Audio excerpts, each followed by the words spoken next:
السلام علیکم ورحمۃ اللہ وبرکاتہ۔ رب اشرح لی صدری ویسر لی امری واحلل عقدۃ من لسانی یفقہوا قولی۔ خوشگوار زندگی بسر کرنے کا پہلا اصول یہی ہے جو قرآن نے ہمیں دیا ہے کہ انسان عمل صالح پر، نیک کاموں پر، خیر کے کاموں پر توجہ کرے اور ان کو بچا لانے کی کوشش کرے۔ اس میں ہم سورۃ النحل میں دیکھتے ہیں، آیت نمبر 97 ہے، جو کوئی نیک عمل کرے گا، خواہ مرد ہو یا عورت ہو، شرط یہ کہ وہ مومن ہو، وَهُوَ مُؤْمِنٌ فَلَنُحْيِيَنَّهُ حَيَاةً طَيِّبَةً، تو ہم اس کو ضرور عمدہ زندگی بسر کروائیں گے۔ حیات طیبہ، یہ آخرت کی بات نہیں ہو رہی، یہ دنیا کی بات ہو رہی ہے کہ دنیا میں بھی اس کو ایک اچھی پیور لائف ملے گی، صاف ستھری زندگی ملے گی، اور اس کا تعلق انسان کے ظاہر سے بھی ہے اور انسان کے دل سے بھی ہے۔ اس لیے ہمارا فوکس اس بات پر ہونا چاہیے کہ ہم اپنی زندگی میں نیک اعمال کی طرف متوجہ ہوں، لیکن نیک اعمال سے پہلے ایمان ضروری ہوتا ہے، یعنی ہمیں اپنے ایمان پر کام کرنے کی ضرورت ہے۔ وَهُوَ مُؤْمِن شرط ہے، اگر ایمان نہیں ہے تو آپ دیکھیں اچھے کام تو دنیا میں ہر کوئی کم کوئی زیادہ اچھے کام کرتا ہے، بلکہ بہت سے نان مسلم ایسے ہیں جو شاید مسلمانوں سے بھی زیادہ اچھے کام کر رہے ہوں، انسانیت کی بھلائی کے کام کر رہے ہوں، لیکن وہ فائدہ نہیں دیتے جب تک کہ وہ اللہ کے لیے نہ کیے جائیں اور اللہ پر ایمان لا کر نہ کیے جائیں۔ ایون مسلمان بھی اگر کوئی اچھا کام کرتا ہے لیکن اللہ کے لیے نہیں کرتا تو اس کا فائدہ نہیں ہوتا اس کو۔ اگر وہ اپنا کام دکھاوے کے لیے کر رہا ہے، دوسروں کو خوش کرنے کے لیے کر رہا ہے، تو اس کا وہ فائدہ نہ ہوگا۔ لہذا پہلا کام کیا کرنا ہے ہمیں کہ ہمیں اپنے ایمان پر کام کرنا ہے۔ ہمیں دیکھنا ہے کہ ہمارا ایمان کس چیز سے بڑھتا ہے اور کس چیز سے بڑھے گا۔ لہذا بہت ضروری ہے کہ ہم وہ کام کریں جس سے ہمارا ایمان بڑھے۔ اس میں آپ دیکھیں کہ ہم میں سے ہر شخص اپنے دل کی کیفیت کو تو سمجھتا ہے، ہم میں سے ہر ایک کو پتا ہے کہ کس کام کے بعد میری اندر کی فیلنگز اچھی ہو جاتی ہیں، میری اللہ سے محبت بڑھ جاتی ہے، مجھے لوگوں سے کوئی شکوے شکایت نہیں رہتے، مجھے صبر کرنا آ جاتا ہے، مجھے شکر کرنا آ جاتا ہے، مجھے لوگوں کے رویوں سے بے نیازی آ جاتی ہے، دنیا کے غم ہلکے ہونے لگتے ہیں۔ وہ کون سی چیز ہے؟ اس راز کو پائیں۔ جس نے اس راز کو پا لیا وہ کامیاب ہو گیا، کیونکہ بہت سے لوگ بھٹکتے رہتے ہیں اندھیروں میں، سب کچھ جاننے کے باوجود بھی ان کو یہ نہیں پتا چلتا کہ ان کے دل کا چین، سکون، اطمینان، خوشی کس چیز میں ہے۔ سب کچھ ہوتے ہوئے بھی وہ پریشان کیوں رہتے ہیں؟ سب کچھ ہوتے ہوئے بھی کسی چیز کی کمی کا احساس کیوں رہتا ہے؟ لہذا ہم میں سے ہر ایک کو مختلف چیزیں ٹرائی کرنی چاہیے، تجربہ کرنا چاہیے۔ وہ کون سی بات ہے، وہ کون سا کلام ہے، وہ کون سی مجلس ہے، وہ کون سا انسان ہے، وہ کون سی محنت اور کوشش ہے کہ جس کے بعد مجھے ایک سیٹسفیکشن نصیب ہوتی ہے، اور جس چیز کے بعد آپ کو ملے اس چیز کو پھر دوبارہ دہرانا چاہیے۔ وہ قرآن مجید کا پڑھنا بھی ہو سکتا ہے، وہ اللہ کا ذکر بھی ہو سکتا ہے، وہ بندوں کی خدمت بھی ہو سکتی ہے۔ اگر یہ سارے کام اللہ کی خاطر ہو رہے ہوں، کسی کو دکھانے کے لیے نہ ہو رہے ہیں، وہ صدقہ خیرات بھی ہو سکتا ہے۔ نبی صلی اللہ علیہ وسلم نے فرمایا کہ تم آگ سے بچو، خواہ کھجور کا ایک ٹکڑا، یعنی پوری کھجور بھی نہیں، بشق تمرہ، شق کہتے ہیں یعنی اگر جب اس کو دو حصوں میں توڑا جائے تو وہ ہر دو حصہ شق جانب، یعنی اس کا ایک پیس جو ہے کھجور کا ایک پیس، اندر تو گٹلی ہوتی، اگر وہ پوری کھجور بھی نہیں دے سکتے، آدھی کھجور دے کے بھی تم اس کو پا سکتے، یعنی آگ سے بچ سکتے، تو ایسا ضرور کرو۔ کہنے کا مطلب یہ ہے کہ ہم اپنی زندگی میں صرف اپنی خواہشات کی تکمیل نہ کریں، صرف اپنی خواہشات کے پیچھے نہ دوڑتے رہیں، بلکہ ان کاموں کے پیچھے جائیں، خواہ ان میں محنت لگتی ہو، خواہ ان میں تکلیف ہوتی ہو، خواہ ان میں کچھ قربانی کرنی پڑتی ہو، لیکن اس کے نتیجے میں ہمیں سکون قلب حاصل ہوتا ہو۔ امام ابن تیمیہ نے کہا تھا کہ انسان کے لیے ایک جنت دنیا میں ہے اور ایک آخرت میں ہے۔ جو دنیا کی جنت میں داخل نہیں ہوا وہ آخرت کی جنت میں داخل نہیں ہو سکتا۔ وہ دنیا کی جنت کیا ہے؟ وہ دنیا کی جنت دل کا سکون ہے، دل کی راحت ہے، دل کی ٹھنڈک ہے، دل کا اطمینان ہے، دل کی خوشی ہے کہ جس سے انسان ہر طرح کے حالات میں ایک پرسکون انسان رہتا ہے۔ اس کے لیے ہر شخص کو خود محنت کرنا ہے، اور اصول میں نے آپ کو دے دیا کہ اس کی جو ہے وہ ایمان لا کر عمل صالح ہے، نیک عمل ہے، لیکن وہ نیک عمل کیا کیا ہے، ان کا علم حاصل کرنا ضروری ہے کہ کون کون سے کام اللہ تعالیٰ کو پسند ہے۔ پھر اسی طرح آپ دیکھیے کہ دوسری چیز جو انسان کو خوشی دیتی ہے وہ انسانوں کے ساتھ احسان کا معاملہ ہے، چاہے زبان کے ساتھ چاہے کام کے ساتھ۔ یعنی جب آپ کسی کے ساتھ اچھا بول لیتے ہیں، صرف اس کے ساتھ نہیں جو آپ کے ساتھ اچھی طرح بات کرتا ہے، اس کے ساتھ بھی جو آپ سے اچھی طرح بات نہیں کرتا اور کبھی بھی نہیں کرتا۔ ہم میں سے ہر شخص کی زندگی میں کچھ لوگ ایسے ضرور ہوتے ہیں کہ ہم ان کے ساتھ اچھا کرتے بھی رہیں پھر بھی وہ ویسے ہی رہتے ہیں جیسے وہ ہوتے ہیں۔ لیکن ایسی جگہ پر جب انسان اپنی سیٹسفیکشن کے لیے اچھا کرتا ہے تو مزہ نہیں آتا، لیکن جب اللہ کے لیے کرتا ہے تو اس کا دل خوش ہو جاتا ہے کہ میں نے وہاں نیکی کی، میں نے اس کے ساتھ نیکی کی جس سے مجھے کوئی جواب نہیں ملنا۔ لہذا قولوا للناس حسنا، لوگوں سے جب بھی بات کرے، چاہے آپ کے ملازم ہوں، چاہے آپ کے رشتہ دار ہوں، چاہے آپ کہیں کام کرتے ہیں تو آپ کے کولیگز ہوں، چاہے آپ کہیں پڑھاتے ہیں تو آپ کے شاگرد ہوں، کوئی بھی ہو، بڑوں کے ساتھ پھر بھی انسان عزت کا اور احترام کا ایک معاملہ کرتا ہے، لیکن عموماً اپنے جیسوں کے ساتھ پھر ویسا ہی کرتا ہے جیسے اس کے ساتھ کیا جا رہا ہوتا ہے، اور اس کو ہم جسٹیفائی بھی کرتے ہیں۔ ہم یہ کہتے ہیں وہ بھی تو کرتا ہے نا، وہ بھی تو ایسے ہی کرتا ہے، ایسے کو تیسا ہی ہونا چاہیے۔ یہ اصول ہم نے خود بنا لیا، ایسے کو تیسا، یہ قرآن سے ٹکراتا ہے۔ ایسے کو تیسا نہیں، جو برا کرے ہمیں کیا تعلیم دی گئی ہے کہ ہم اس کے ساتھ اچھا کریں۔ ادفع باللتی ہی احسن، برائی کو اس طریقے سے دور کرو جو زیادہ اچھا طریقہ ہو۔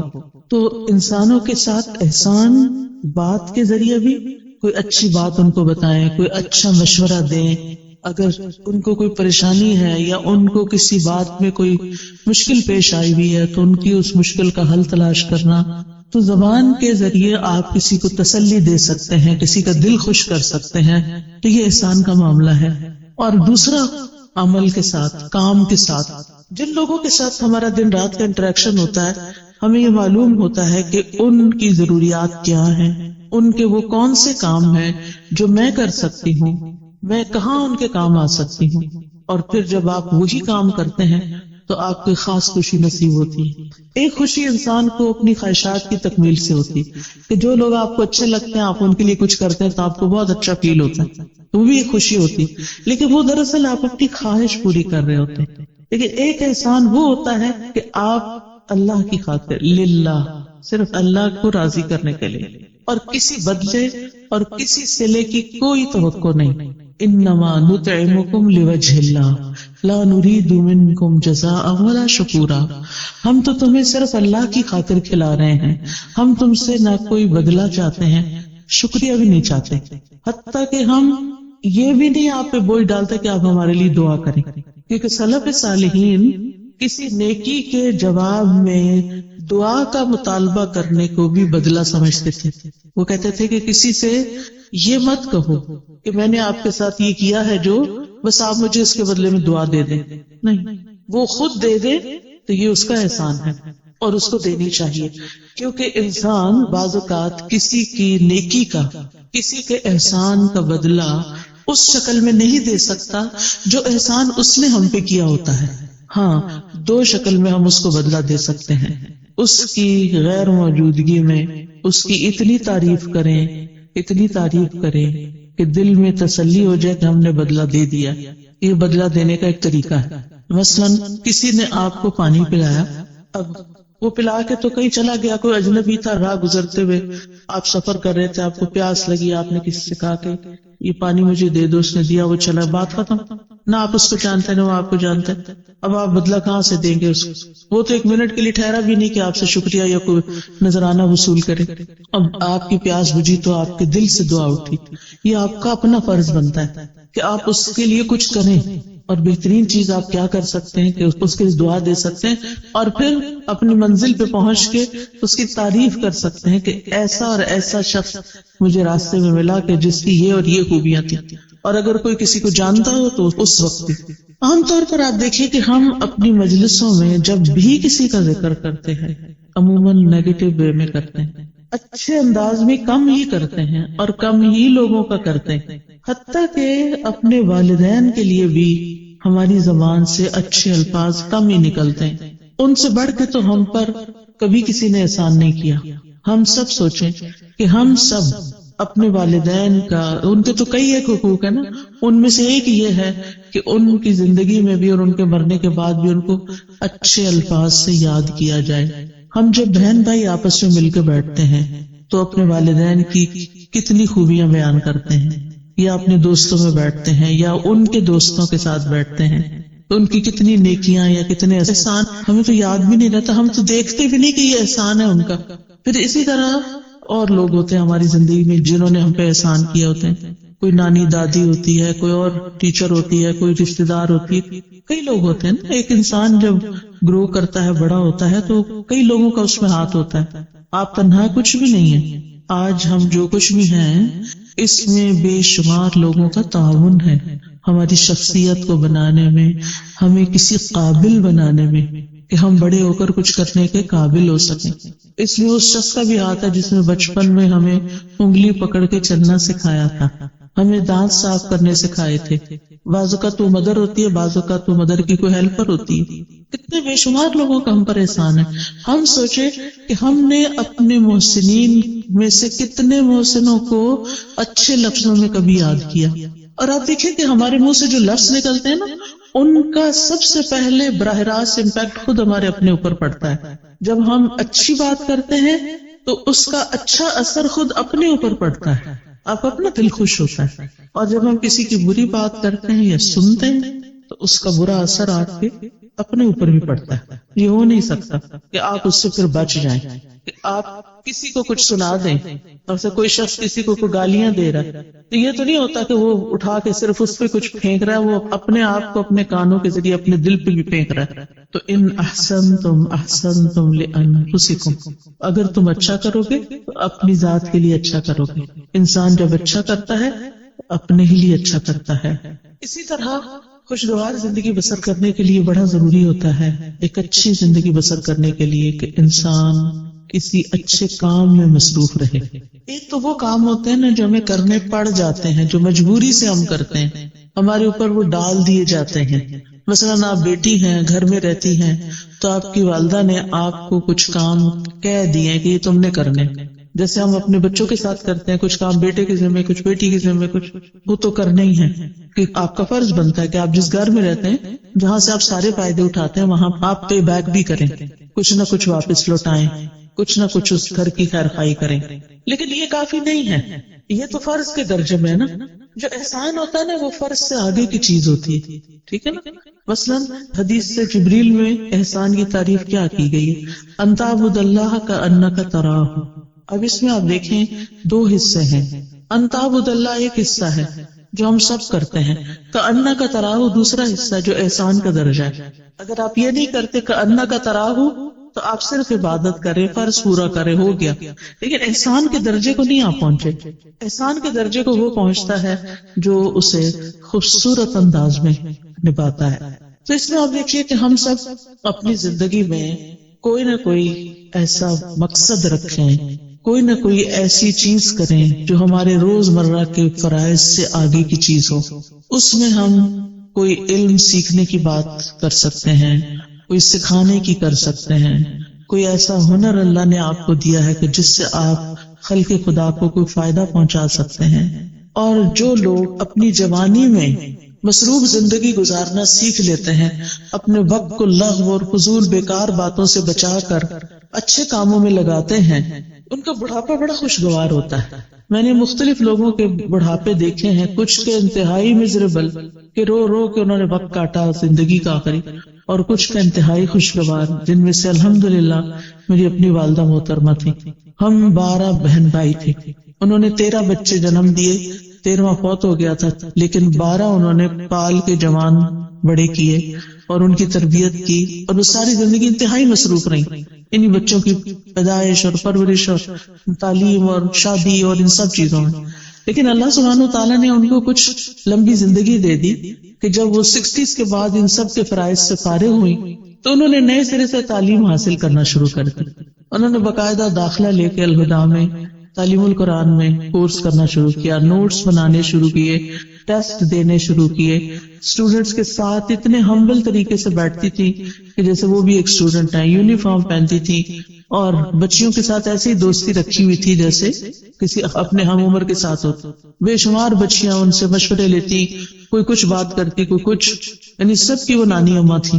اور پھر ایک دفعہ کورس ختم ہوا، پھر دوبارہ شروع کر دیا، پھر تجوید کورس میں داخلہ لے لیا. تجوید کورس کے لیولز ہوتے ہیں، پھر وہ اگلے لیول میں لے لیے، حتیٰ کہ ایک تجوید کا لیول کا آفٹر نون میں ونس اے ویک کورس شروع ہوا، اس میں بھی داخلہ لے لیا. اب وہ صبح 8 بجے سے آئی ہوئی ہوتی تھی اور پھر میرے گھر پہ آرام کرتی، اور پھر وہ شام کا کورس اٹینڈ کر کے 70s میں تھی جب ان کی وفات ہوئی، 78 ایئرس کی تھی وہ.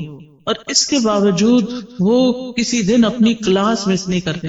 وہ بہن بھائیوں میں سے جو ملنے جاتا وہ کہتا آپ آرام کریں، آپ کیوں اپنے آپ کو تکلیف دیتے.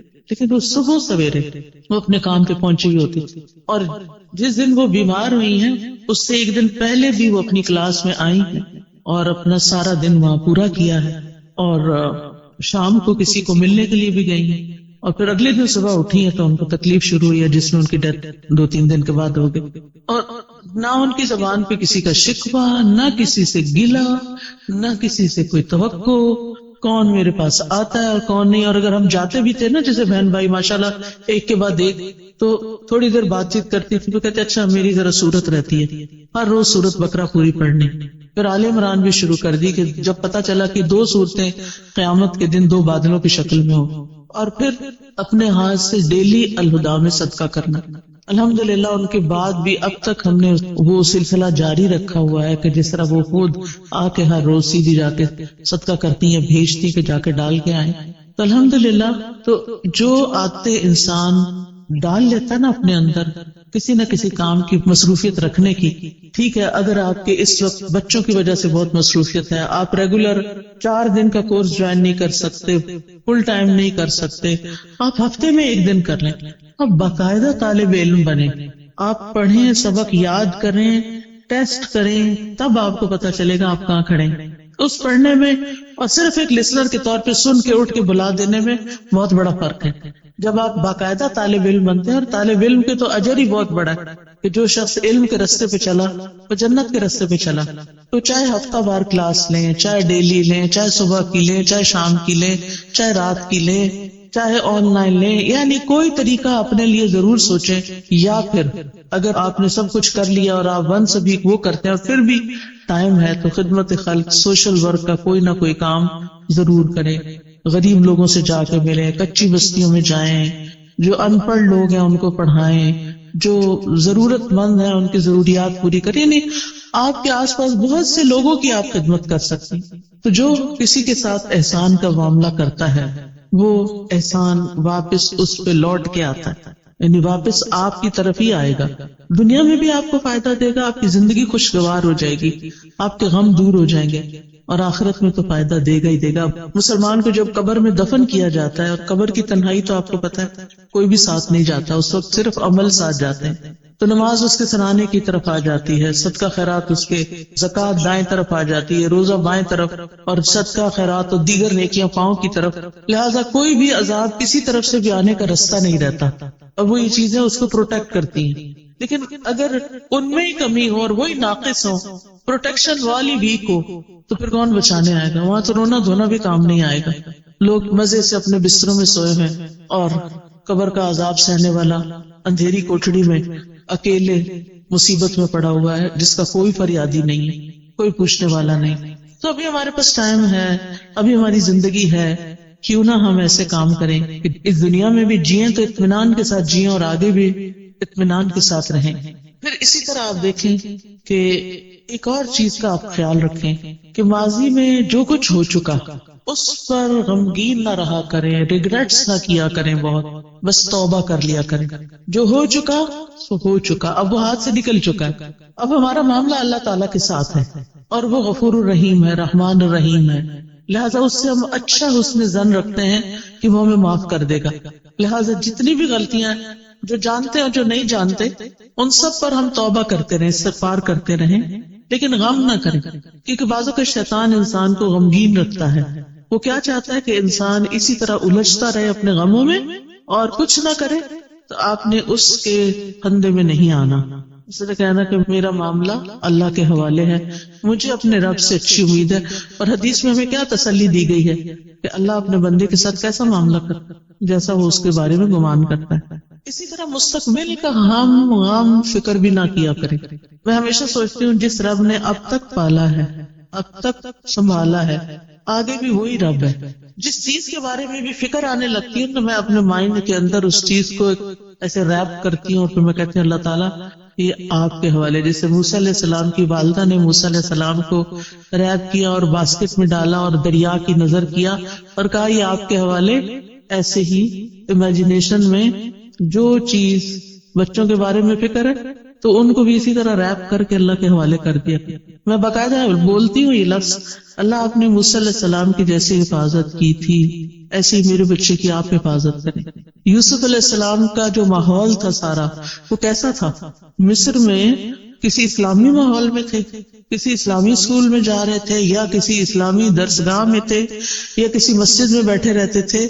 وہاں تو مسجد نام کی کوئی چیز نہیں تھی، وہاں تو کچھ نہیں تھا ان کے پاس، ہر طرف برائی کے مواقع تھے. کس نے حفاظت کی؟ اللہ نے حفاظت کی. ہر وقت بچوں کے لیے پریشان نہ رہا کریں. آپ کہا کریں کہ اللہ میں نے ان کو تیرے حوالے کیا، آپ نے یوسف علیہ السلام کی حفاظت کی تھی، آپ میرے بچے کے ایمان اور دین کی بھی حفاظت کریں، اور اللہ کرے گا. تو جس چیز کے بارے میں آپ فکر کرتے ہیں نا اس کے لیے اپنی تدبیر ضرور کریں، کوشش کریں، محنت کریں، لیکن ہر چیز ہمارے ہاتھ میں نہیں ہے، اللہ کے ہاتھ میں ہے. اور اللہ کا جب اذن ہوتا ہے تو وہ چیز ہو جاتی ہے. انما امرہ اذا اراد شیئا ان یقول له کن فیکون.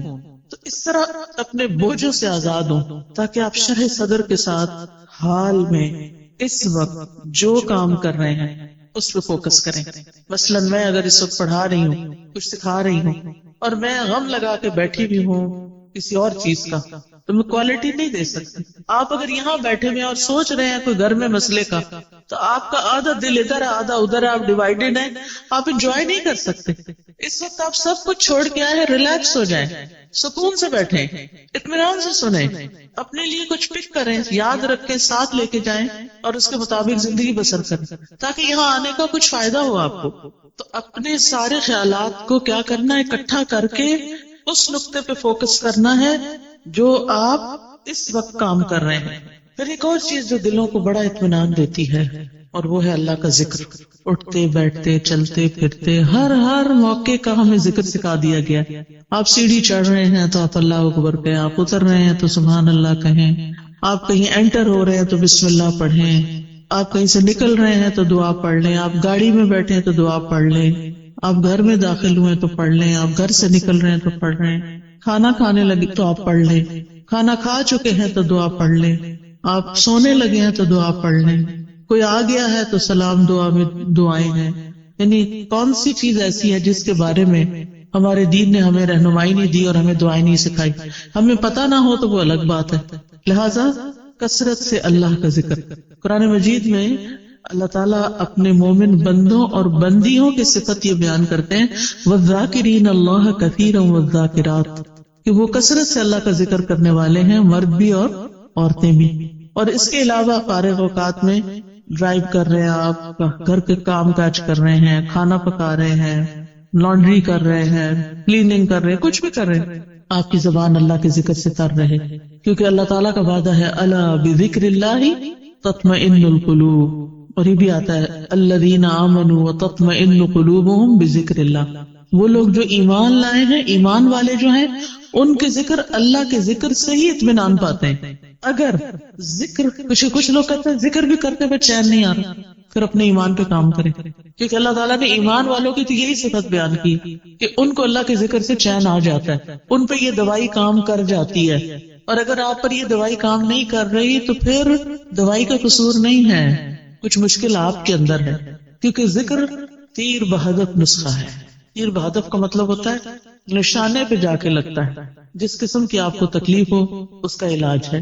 پھر اسی طرح اپنی روز مرہ کی گفتگو میں اللہ کی نعمتوں کا ذکر شروع کر دیں، اللہ کی نعمتوں کو دیکھنا شروع کریں، چھوٹی چھوٹی باتوں پر شکر ادا کریں۔ مثلاً آپ واش روم میں جاتے ہیں، ٹیپ کھولتے ہیں، گرم پانی آتا ہے، صرف ہاتھ دھو کے وضو کر کے نہا کے باہر نہ نکلیں، بلکہ کیا کریں، دل ہی دل میں، ادھر اللہ کا ذکر تو نہیں ہم نے کرنا ہوتا واش روم میں کھڑے ہو کر، دل ہی دل میں کریں شکر شکر، لفظ شکر منہ سے نکالتے جائیں، شکر کا لفظ بولنا تو واش روم میں منع نہیں، شکر ہے شکر ہے شکر ہے۔ اسی طرح کوئی بھی اور چیز جو آپ کے گھر میں اللہ نے آپ کو سہولت دی ہوئی، مثلاً سردی ہے اور اللہ نے آپ کو ہیٹر جیسی نعمت دی ہوئی ہے، آن کرتے ہوئے آف کرتے ہوئے اللہ تیرا شکر ہے تو نے یہ نعمت دے رکھی ہے۔ کتنے ہی لوگ ایسے ہیں جن کے پاس یہ نعمت نہیں ہے، کتنے ہی لوگ ہیں جن کے پاس پورا لباس بھی نہیں ہے، ان کے پاس آپ جیسی رضائی بھی نہیں ہے، ان کے پاس جوتے بھی نہیں ہیں، جرابیں بھی نہیں ہیں، پورا کھانا بھی نہیں ہے۔ ہمیں تو سردی لگتی ہے کہ تیرے چائے کا کپ پی لو سردی ختم ہو جائے گی، یہ فلاں حلوہ کھا لو، فلاں کتنی سوغاتیں ہم نے بنائی ہوئی ہیں سردیوں کی اپنی سردی کو دور کرنے کے لیے، کیسی کیسی نعمتیں اللہ نے دی ہیں۔ یعنی صرف کھانے کی حد تک تھوڑی رہتے ہیں ہم سب کہیں نہ کہیں سے کچھ نہ کچھ بچا کے کر کے ہم اپنے لیے کچھ نہ کچھ ایکسٹرا بنا لیتے ہیں۔ کتنے لوگ ہیں جن کے پاس یہ سب کچھ، پھر بھی ہم روتے ہیں کیونکہ ہم شکر ادا نہیں کرتے۔ آپ چل سکتے ہیں، آپ بول سکتے ہیں، آپ کو کوئی اچھی سی خوشبو آتی ہے، شکر، اللہ تیرا شکر۔ اللہ کی نعمتوں پر شکر ادا کرنا سیکھیں، اور لوگوں سے بھی بات کریں تو نعمتوں کا ذکر کریں، مسائل کا نہ ہر وقت کریں۔ مشکل پتہ کیا ہے، ہم صرف مسئلے مسائل کو ڈسکس کرتے ہیں، یہ مسئلہ پیش آ گیا، وہ مسئلہ پیش آ گیا، یہ مسئلہ حل نہیں ہوا، وہ مسئلہ حل نہیں۔ شوہر گھر آئے گا تو مسائل کی پٹاری کھل جائے گی، بچوں سے ملاقات ہوگی تو مسائل ہیں، کیوں ہر وقت مسائل کی باتیں کریں؟ مسائل جس وقت یاد آئے نا، دیر اینڈ دین دل ہی دل میں اللہ کو پکار لیا کریں، اللہ تعالیٰ یہ مسئلہ تو ہے، بس آپ حل کر دیں، سارے خزانے تیرے ہاتھ میں، آپ نہیں کرنا ہے۔ اور واقعی ہم نے خود تو کرنا نہیں ہوتا، کوشش ضرور کریں، لیکن بندوں کے پاس حل کوئی نہیں ہے۔ بندے آپ کی طرح یا آپ سے بھی زیادہ کمزور ہوتے ہیں، جن بندوں پہ ہم ریلائے کر رہے ہوتے ہیں وہ بعض اوقات ہم سے بھی کمزور ہوتے ہیں۔ اسی لیے اللہ تعالیٰ نے قرآن مجید میں ایک مثال دی ہے، اللہ کے سوا جنہوں نے اور سہارے بنا رکھے ہیں، اولیاء بنا رکھے ہیں، مددگار سمجھ رکھے ہیں، ان کی مثال مکڑی کی طرح ہے جو ایک گھر بناتی ہے، اور گھروں میں سب سے کمزور گھر مکڑی کا ہوتا ہے۔ اگر مثال کے طور پر کہیں مکڑی کا جالا لگا ہوا ہے اور آپ ذرا سلپ ہونے لگے، پکڑے ذرا جالے کو، سہارا دے گا آپ کو؟ نہیں، کمزور ہے وہ جالا۔ کمزوروں کا سہارا چھوڑ کر سب سے طاقتور کا سہارا پکڑیں، اللہ پر توکل کریں، اللہ کا سہارا لیں، اللہ سے مدد مانگیں، اس پر یقین رکھیں، ہر چیز اس کے ہاتھ میں ہے، بیدہ الملک، ساری بادشاہت، ساری ملکیت اسی کی ہے، وہو علی کل شیء قدیر، اور وہ ہر چیز پر پوری قدرت رکھتا ہے۔ پھر آپ دیکھیں کہ جو چیزیں آپ کو پریشان کرتی ہیں نا، ان کی کسی وقت لسٹ بنا لیں، مجھے یہ بھی فکر ہے، مجھے یہ بھی فکر ہے، یعنی کیا کیا کیا کیا کیا کیا پریشان کرتا، کیا کیا غمگین کرتا، ہاتھ پہ ہاتھ رکھ کے نہیں بیٹھے رہیں، لسٹ بنائیں، کیا بادر کر رہا ہے، کیوں کر رہا ہے، اس مسئلے کا حل کیا ہے، ٹھیک ہے نا؟ تو ان مسائل کے حل کی کوشش بھی کرنی ہے، مسائل لکھ لینے، اس کا حل۔ پھر آپ دیکھیں کہ کن لوگوں کے پاس اتنی عقل سمجھ ہے کہ جو اس کو جان، مثلاً آپ بیمار ہوتے ہیں، کس کے پاس جاتے ہیں؟ یہ کس کے پاس جانا چاہیے؟ سب چپ بیٹھے، لگتا جاتے ہی نہیں، ڈاکٹر کے پاس۔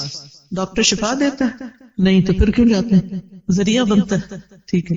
اس کوشش کی وجہ سے جو ہم پر لازم کی گئی ہے کہ کوئی مسئلہ پیش آ جائے تو اس کو دور کرنے کے لیے کوشش کریں، یہ یقین رکھتے ہوئے کہ کوشش ہماری طرف سے اور شفا اللہ کی طرف سے۔ ہم جا رہے ہیں ڈاکٹر کے پاس، ڈاکٹر اپنے علم کی روشنی میں ہمیں مشورہ دے گا، دوائی دے گا، اس دوا میں شفا اللہ ڈالے گا، ایسے سوچا کریں، ٹھیک ہے۔ گیزر خراب ہو جائے تو کس کے پاس جاتے ہیں؟ پلمبر کے پاس۔ اسی طرح جس قسم کا کوئی مسئلہ پیش آتا ہے زندگی میں، اس کا حل کس کو اللہ نے سکھایا، کون ہو سکتا ہے، بس اس کے پاس جائیں. ہر ایک کے سامنے. یہ نہیں کہ دوست کا فون آیا تو اس کو کہانی سنا، آج گیزر خراب ہو گیا تھا، پھر ٹھنڈا پانی تھا، پھر یہ ہو گیا. وہ کتنا وقت اپنا بھی ضائع کر اس کو بھی بیزار کیا. وہ کیا کر سکتی ہے اپنے گھر میں بیٹھی ہوئی آپ کے گیزر کے لیے؟ ہاں یہ ہو سکتا ہے. آپ کو نہیں پتا کسی اچھے پلمبر یا کسی اچھے کام کرنے والے کو، آپ اسے یہ کہہ سکتی آج یہ مسئلہ پیش آیا ہے، تمہارے علم میں کوئی ہے جو یہ مسئلہ حل کر سکے؟ اگر ہے تو ٹھیک، ورنہ آگے چلو کوئی اور بات کرو. ہم عقل کا ثبوت دیتے، ہر بات ہر ایک سے نہیں کرنی ہوتی. ہم سمجھتے ہیں جو سامنے آ گیا، جو مل گیا، اس کو ہم اپنی کہانی سنا دیں گے کہ مسئلہ حل ہو جائے گا. ایسا نہیں ہوتا مسئلہ حل.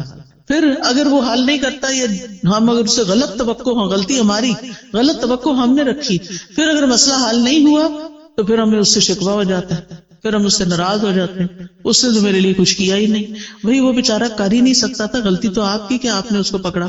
ٹھیک ہے. اور ویسے بھی جب تک مسئلہ حل نہیں ہوتا نا، تو اپنے آپ کو تسلی دینے کے لیے سوچا کریں کہ مجھ سے بھی زیادہ بہت سے لوگ ایسے ہیں جن کے اس سے بھی زیادہ مسائل ہیں. کوئی بیماری آ گئی، اللہ نہ کرے، اس میں آپ کیسے پرسکون رہ سکتے ہیں؟ ان سب پر سوچیں جو اس بیماری میں مبتلا ہے، بلکہ اس سے بھی ورس کنڈیشن ہے. تو آپ اللہ کا شکر ادا کرنے لگ جائیں کہ شکر ہے میں اس طرح کے مسئلے میں نہیں ہوں، اور اللہ نے مجھے وہ ساری سہولتیں دی ہیں کہ میرا علاج ہو سکتا ہے. کتنے لوگ ہیں جو اپنا علاج کرا سکتے ہیں، اور کتنے لوگ ہیں جن کو اچھے ڈاکٹرز مل سکتے ہیں. لہذا نعمتوں کا ذکر کرتے رہیں اور غموں کا ازالے کی کوشش میں لگے رہیں. پھر اسی طرح ماضی کے ایسے واقعات، ایسے حادثات جنہوں نے آپ کی زندگی کو، کچھ انسانوں کے ساتھ آپ کا معاملہ گڑبڑ ہوا، کچھ اور اس طرح کی گریوینسز ہیں، ان کو نا کہیں کھود کی زمین میں دفنا دیں سب کو. وہ پنجابی میں کہتے ہیں مٹی پاؤ، ان پہ لٹرلی مٹی ڈالیں. آپ نا اپنے امیجنیشن سے کام لیا کریں کہ آپ امیجنیشن میں گڑھا کھود رہے ہیں، اور پھر اس میں وہ سارا مسئلہ ڈال کے، اوپر مٹی ڈال کے دفن کر دیا اور بھلا دیا، بس ختم. کوئی بات بھی کرے تو نہیں کہیں الماضی لا یذکر. عربی میں ایک محاورہ ہے الماضی لا یذکر. ایک شخص کے بارے میں آتا ہے کہ اگر کوئی اس کو تکلیف دیتا یا کسی کے ساتھ اس کا کوئی ایسا معاملہ ہو جاتا، اور پھر وہ شخص شرمندہ ہو کے اس کے پاس آتا کہ مجھے معاف کر دو، میں نے فلاں وقت میں تمہارے ساتھ ایسا کیا، تو وہ یہی بولتا الماضی لا یذکر. ماضی کی باتیں نہیں دہراتے، جو ہو گیا ہو گیا، اب ذکر نہیں کرو. کہتے وہ فوت ہو گیا اور کسی کو خواب میں آیا کہ اللہ نے تمہارے ساتھ کیا معاملہ کیا، تو کہتا کہ الماضی لا یذکر، میرے بھی پچھلے سارے گناہ معاف کر دیے. تو انسان ہے نا، انسانوں سے ہمیں تکلیف پہنچ جاتی ہے، لیکن ہم نے رہنا بھی ان کے ساتھ ہوتا. تو پچھلی باتوں کا نہ کھوتے کو ریتے رہا اور دعا کیا کرے اللہ میرے ذہن سے نکال دے یہ باتیں. بعض اوقات یہ ہوتا ہے کہ شادی کے موقع پر کوئی مسہپ ہو جاتا ہے، شوہر کی طرف سے ایسی تکلیف پہنچتی ہے یا کسی اور کی طرف سے یا کبھی بچوں کی طرف سے بھی، اور وہ ہرٹ کرتی ہے باقاعدہ. ان سب کو نکال دیں زندگی سے ایز اے ہوئی نہیں. پھر ایک بڑی خوبصورت دعا ہے نبی صلی اللہ علیہ وسلم کی جو زندگی کو خوبصورت بنانے کے لیے فائدہ مند ہے. اللہم اصلح لی دینی الذی هو عصمت امری واصلح لی دنیای التي فیہا معاشی واصلح لی آخرتی التي فیہا معادی واجعل الحیاة زیادۃ لی فی کل خیر واجعل الموت راحۃ لی من کل شر. یہ دعا زبانی یاد کر لیں اور اس کو دن میں کم از کم ایک دفعہ تو ضرور پڑھا کریں، ساری چیزیں ٹھیک ہو جائیں گی. اس میں دین، دنیا، آخرت، ہر چیز کو ٹھیک کرنے کی بات ہے. پھر اسی طرح بعض اوقات انسان اپنے اوپر قابو نہیں پا سکتا، اپنے ہاتھوں مجبور ہوتا ہے، چاہے غصے کا وقت ہو، چاہے غم کا وقت ہو، چاہے خوشی کا وقت ہو. بعض اوقات ہم خوشی میں بھی آپے سے باہر ہو رہے ہوتے ہیں. تو ایسی صورت میں اللہ تعالیٰ سے دعا کیا کریں اللہم رحمتک ارجو فلا تکلنی الی نفسی طرفۃ عین واصلح لی شأنی کلہ لا الہ الا انت. اے اللہ میں تیری رحمت کی امید رکھتی ہوں، تو مجھے میرے نفس کے حوالے ایک آگ جھپکنے کی دیر بھی نہ کرنا، ایک لمحے کے لیے بھی مجھے میرے نفس کے حوالے نہ کرنا، کیونکہ ان النفس لامارۃ بالسوء. یا تو نفس کسی برائی کی طرف لے جائے گا، یا نفس کوئی بری بات یاد کر لے گا پچھلی اور اس سے پریشانی کڑی ہو جائے گی. تو لا الہ الا انت، اللہ الہ تو ہی میرا ہے. تو انشاءاللہ یہ دعائیں دل کو مضبوط کرتی ہیں، اور پھر جب دل مضبوط ہو جاتا ہے تو اللہ پہ توکل بڑھ جاتا ہے، اور جو اللہ پہ توکل کرتا ہے اللہ اس سے کافی ہو جاتا ہے. وَمَن يَتَوَكَّلْ عَلَى اللَّهِ فَهُوَ حَسْبُهُ. جو اللہ پہ توکل کرتا ہے اللہ اس کا کام بنا دیتا ہے. پھر اسی طرح یہ ہے کہ اپنی زندگی میں اچھے لوگوں کے حالات زندگی پڑھا کریں، صحابہ کے بارے میں، صحابیات کے بارے میں، نبی صلی اللہ علیہ وسلم کی سیرت، قصص القرآن، کیسے لوگوں نے صبر کیا، کیسے زندگیاں گزاری، نیک لوگوں کے حالات، علماء کے حالات، محدثین کے، مفسرین کے، فقہاء کے، جنہوں نے کچھ کام کیے ہیں زندگی میں، آپ کو اس سے بہت خوشی ملے گی۔ ایسی کتابیں ہیں، جب میں یہاں پڑھتی تھی تو بہت لائبریریاں تھیں، دیال سنگھ لائبریری تھی، آئی ڈونٹ نو ابھی ہے یا نہیں۔ پھر اسی طرح یہ کلب روڈ پہ لائبریری تھی، میں اس میں بھی جایا کرتی تھی، مال پہ جو کلب روڈ پہ لائبریری، پھر اسی طرح یونیورسٹیز کی لائبریری، کالجز کی لائبریریز اور جگہوں پہ لائبریری۔ تو آپ ایسی کتابیں لا کے بھی پڑھ کے واپس کر سکتے ہیں، ورنہ نہیں کہ اب تو نیٹ پہ ہر چیز اویلیبل۔ ایسے لیکچرز اردو اور انگلش میں موجود ہیں جو حیات صحابہ اور صحابیات اور علماء امت کے بارے میں، مسلم ہیروز کے بارے میں موجود ہیں، ان کو سنیں۔ اس سے یہ ہے کہ آپ کی زندگی صراط مستقیم پہ آئے گی، کیونکہ ہم ہر روز کہتے ہیں اہدنا الصراط المستقیم صراط الذین انعمت علیہم غیر المغضوب علیہم ولا الضالین۔ تو انشاءاللہ ان لوگوں کی زندگی میں آپ کو بڑی بڑی رہنمائیاں ملیں گی۔ پھر اسی طرح یہ ہے کہ زندگی میں اعتدال بڑا ضروری ہے، خوشی میں اعتدال، غم میں اعتدال، محبت میں اعتدال، نفرت میں اعتدال، ہر چیز میں توازن اور اعتدال۔ پھر اسی طرح لوگوں کے رحم و کرم پہ خود کو نہیں چھوڑنا، کہ انہوں نے کچھ کہہ دیا تو آپ پریشان ہو گئے، انہوں نے کوئی تعریف کر دی تو آپ خوش ہو گئے۔ خوشی لوگوں میں نہیں ڈھونڈے، خوشی اپنے اندر ڈھونڈے، within yourself۔ آپ لوگوں کے مرضی پہ جینا نہ شروع کریں، اللہ کی مرضی پہ جئیں۔ اب لوگ ایسا لباس چاہتے ہیں تو ہم ویسے بن جائیں، کیوں بن جائیں؟ میرا رب تو کچھ اور چاہتا ہے، لوگ کچھ اور چاہتے ہیں، میں نے تو لوٹ کے رب کے پاس جانا ہے، میں کیوں لوگوں کو خوش کرتی رہوں؟ مجھے تو اپنے رب کو خوش کرنا ہے۔ اور اسی طرح تمام معاملوں میں پھر آپ دیکھیے کہ جب آپ کوئی بھی ایسی چیز کریں گے، یعنی جو رب کی مرضی کے مطابق ہوگی، رب کی مدد سے ہوگی، رب کی خاطر ہوگی، تو اس چیز میں برکت بہت ہو جائے گی۔ للہ و باللہ و علی اللہ، اللہ کے لیے، اللہ کی مدد سے اور اللہ پہ بھروسہ کرتے ہوئے۔ اور پھر یہ کہ اپنے اوپر ناجائز بوجھ نہ ڈالا کریں۔ مومن اپنے آپ کو ذلیل نہیں کرتا، ایسے فتنوں اور ایسے کاموں میں نہیں پڑتا کہ جن کا وہ بوجھ نہ اٹھا سکے۔ لہذا جذبات میں آ کے ایسے کام مت شروع کر دے کہ جن کو آپ 2 دن کر کے پھر تھک جائے اور کہ آپ میں نہیں کر سکتے۔ جو بھی کام شروع کرے بیبی سٹیپ لیں، چھوٹا چھوٹا کریں، پھر آگے بڑھتے جائیں۔ ورنہ بڑا بھی کام کرنا ہے نا، 1000 میل کا بھی سفر طے کرنا ہے تو 1 قدم سے شروع کریں اور پھر پہنچ جائیں گے آپ اپنی منزل کو۔ لیکن زندگی میں چلتے رہیں، کچھ کرتے رہیں۔ اللہ تعالیٰ ہمیں اس کی توفیق عطا فرمائے۔ وآخر دعوانا ان الحمد للہ رب العالمین۔